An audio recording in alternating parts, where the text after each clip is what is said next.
This is the Desi Doubts podcast. Navigating mental health, societal expectations, and identity is not easy. I'm Dr. Sonalee Joshi, PhD in clinical psychology, therapist, and visual artist. I'm Rupal Joshi, co-founder of South Asian Americans for Change, single mom, and lawyer. We share our personal stories and the most up-to-date research to give you the tools to figure it out one step at a time. You don't have to do this alone. You've got this, and we've got you.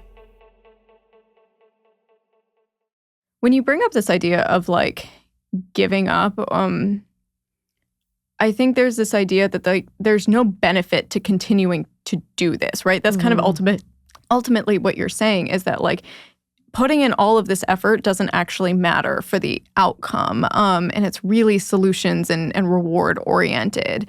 And so to make practices sustainable, I always think about like how can you do things that are aligned with the person that you want to be long term, so it's not as outcome oriented, right? So one of my critical values in my life is kindness and compassion. If I'm not functioning with kindness and compassion, I don't know what I'm doing. And that's always something I can come back to. There's no way in my life to be the kindest person. I can't achieve kindness or compassion in that way. But if I'm feeling lost and if I'm feeling like I don't really know what I'm doing, or I don't know why I'm doing the things that I'm doing, I can always turn back to this idea that like, you know, the person that I want to be is someone who is kind, and how can I engage in actions that are aligned with that? Or how does this goal help me become a kinder person in the long run? And so I think there's this kind of shift that you can make in your own brain between like this outcome solution oriented way of operating when making changes towards more of this kind of like global values driven, this is who I want to embody, this is who I want to be long term. I think that also takes some of the pressure off, because if I say that this is something that I'm always coming back to, this is someone that I'm working on becoming, if I'm not the kindest one day, or if I, you know, have a tough period in my life, that doesn't mean it's over for me, right? That doesn't mean that I can no longer be on that journey of kindness. It's something I can always come back to. So that's just one example. But I think that's something that I would encourage anyone and everyone to examine, is this idea of like, what are your core values? What are the guidelines that you use to shape what you do in your own life? And that's going to look different for everyone. That's going to be informed by the people you grew up with and the experiences that you've had and the person that you want to be for other people in your life. And so you can do some of that kind of self-examination, decide, you know, is my personal value courage or justice or kindness or intelligence? And think about how to consistently shape your life towards those values. Does that make sense? Yeah, and I'm so glad you brought this up, because I think the way that I think about this uses different words than you do. And so I didn't know what you were talking about when you said values. So, and I find it just, I think about this sometimes in hindsight, and I'm like, why did it take me so long to do this? So I first did this exercise through a coaching program, not in therapy, but one of the very first exercises was like living in alignment and figuring out what that looks like for you. And I had known that I was, you know, ambitious. I cared about my family. I care about like human rights and advocacy and activism, and I knew that I wanted to leave this world like a better place than I found it. Like all of these types of like things were like, oh, this is the person I am. But I never wrote it down and thought critically about it. And so through this exercise, what I did was I wrote down those values, but then I also had another column where I wrote down my priorities in life. And so my values were all of the things that, you know, I sort of said, but then I wrote down my priorities in life, was like, what do I want my life to look like? I want to make sure that I have a fulfilled career that I am excited about almost every day. I mean, not every day, but almost every day. I want to be a, you know, present and happy, fulfilled, like, mother. I want to make sure that, like, my kid's childhood is filled with, like, magic and wonder and education and all sorts of, like, the best things that you want for your kid. But magic and wonder are like the two words that I gravitated towards in that moment. And then I also want to have time for creative pursuits. Like this is one of them, right? Like my cup gets filled doing this. Yeah. Because in my day job, like you know, I'm not doing very creative things. I'm a lawyer. And so a lot of it is very black and white and logic based. And then like the fourth thing is like happy and fulfilling relationships with my family and friends, which are just, we talk about this in the platonic friendships episode, which is just so important to me. And then I also want to be like making sure that I have room for exercise and wellness and movement in my body. I used to be like a dancer full time before law school, and I did dance my whole life. Like I did Bharatanatyam and Bollywood, and it's important to me to like make sure that like my body is like still strong. And then what I did is I categorized them in terms of like how much time I want to allot for each thing. So career and motherhood is going to be a big portion of time. These other things will be smaller things, but they're necessary. And then whenever I have a decision to make in life, I filter it through my values and my priorities, and that helps make decision-making so much easier. For sure. I don't know how I was going through my life before not having that funnel system, for lack of a better word. Yeah. Like, it was so much easier to say, no, I'm not going, no offense, no, I'm not going to that rando cousin's wedding in like Wyoming because I don't know them. Yeah. And they are not on this list. Yeah. And yes, it will make my mom like maybe not very happy with me, but like, no, I'm not going. Right. And I felt so much better doing that when I had like this like funnel system to go through. Yeah.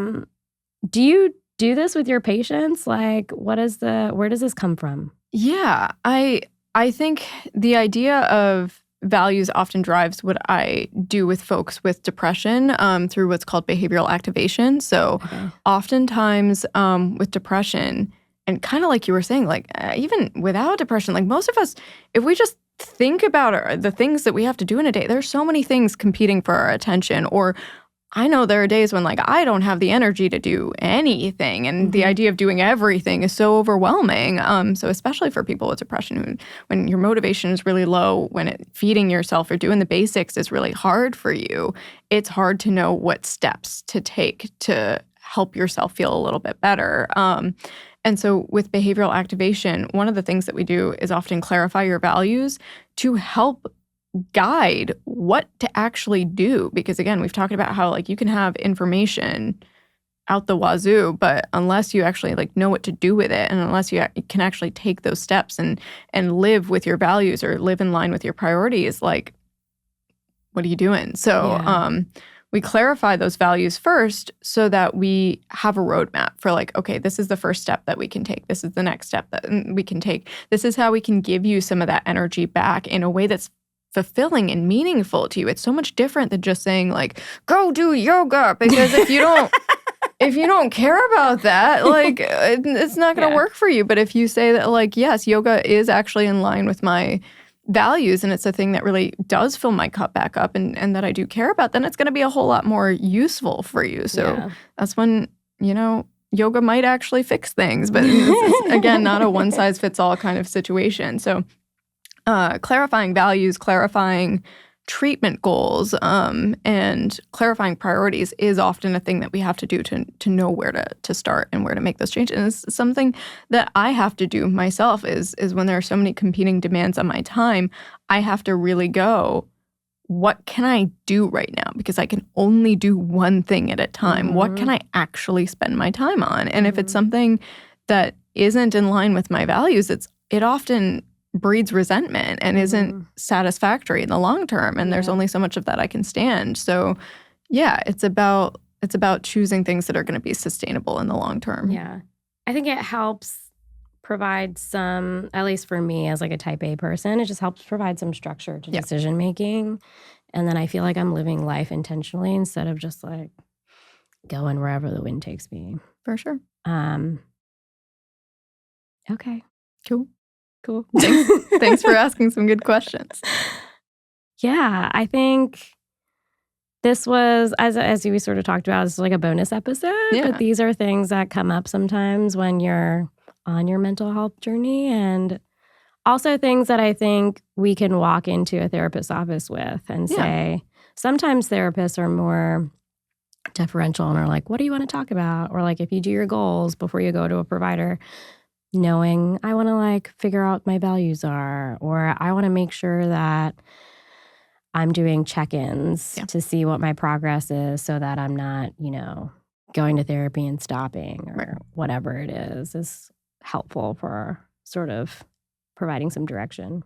Yeah. Scaffolding is really important. Yeah. And so I guess the only other thing I would say to round this off is like, we've all had those moments when we are like, why are we doing this? And where we kind of want to give up. And I'm not going to be like, keep going because like, I don't know. Sometimes there are times where you just have to quit. I've quit a bunch of things and that's fine too. But I think, if there is something that you really care about, like do some of that examination and think about like, what is that step that's going to kind of keep you on that journey if that's something that you want. And knowing when to quit is also a skill. So I don't know, bounce that idea off of people you care about. Do some of that self-assessment. Just do what works for you. Yeah. And if you're like gritting your teeth trying to get through therapy or like get through this like stage of change, like it's okay to take a break. Yeah. Like I've done that. I've like taken a break for a few months and been like, it's just not the right time. Or make it work for you. Make it adaptive. Like you don't have to, I know like I do this with exercise all the time. I'm like, oh, I'm making progress. And so that means I need to step it up and like make it 10 times harder. And then I burn out so fast. It's like, no, maybe one day, just because I ran 6 miles last week doesn't mean that I'm going to have the stamina to do that this week. So like just do what works for you to make it sustainable. Yeah. Yeah, totally. You don't need to go like every single week. Yeah. Yeah, therapy is the same thing. Mental health is the same thing. Take breaks, give yourself rewards. Just do right by you. It's not a linear journey. Yeah. All right. Well, if you have further questions on this or anything else, you know where to find us. Hit us up in our DMs or send us an email. We love to hear from you. For sure. Yeah. Thanks so much for listening. See you next time. Desi Doubts podcast is a production of South Asian Americans for Change, a 501c3 nonprofit organization. Desi Doubts is hosted by Dr. Sonalee Joshi and Rupal Joshi. It's produced by Nima Nardoni, Kirti Chandrasappa, Megha Pathak, and Nithya Cherukuru. It's edited and mixed by Ravi Ray. It was filmed at APF Creative, and our theme music is by Rianjali. For comments and questions, email us at desidoubtspod@saaforchange.org and follow us at desidoubtspod on Instagram. If you enjoyed the episode and are feeling extra kind, please also give us a review on Apple Podcasts, YouTube, or Spotify.